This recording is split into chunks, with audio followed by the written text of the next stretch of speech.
រាប់រយអ្នកមិនស្រឡាញ់មកស្រឡាញ់តែម្នាក់ហ្នឹងមកពីម្នាក់ហ្នឹងធ្លាប់មានទំនាក់ទំនងជាមួយយើងពីជាតិមុនមកធ្លាប់ជួយយើងជាប្តីជាប្រពន្ធយើងតួយ៉ាងដោយប្រពុតទៅធ្លាប់ជាប្តីប្រពន្ធរាល់គ្នាមករាប់លានជាតិមកហើយបានជាឃើញគ្នាមាននិស័យអញ្ចឹងបើធ្វើល្អជាមួយគ្នាទៅមនុស្សមិនចេះបែកគ្នាទេបើគ្មានធម៌ជាមួយគ្នាទេនឹងបែកគ្នាហើយយើងមើលនន្តយៈអបាសកប្តីប្រពន្ធប្តីអ្នកធ្វើបន់ប្រពន្ធមុខមិនដែលរីកទេញោមមុនលោកមកឆាន់ក៏មិនរីកភ្ញៀវខាងប្តីក៏ប្រពន្ធនឹងមុខមិនរីកជាមួយម្ល៉េះហើយមិនជ្រះថ្លាជាមួយភ្ញៀវមិន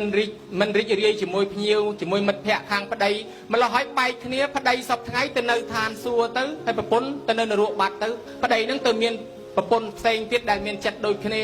សំបីតែមកខៈមាននប់កើតជាប្រអិនប្រពន្ធធ្វើបន់ជាមួយទាំង3ទៅកើតជាមួយប្រពន្ធមួយមិនធ្វើជាមួយទៅកើតកុកញីតែម្នាក់ឯងដែរឃើញបែកគ្នាដែរចឹងហើយបានពពោធិសត្វក្តីវិសាខាអនាថបណ្ឌកសិទ្ធិដែលបានជួបប្រពន្ធល្អនេះមិនមែនតែជាតិនឹងទេជួបតាំងពី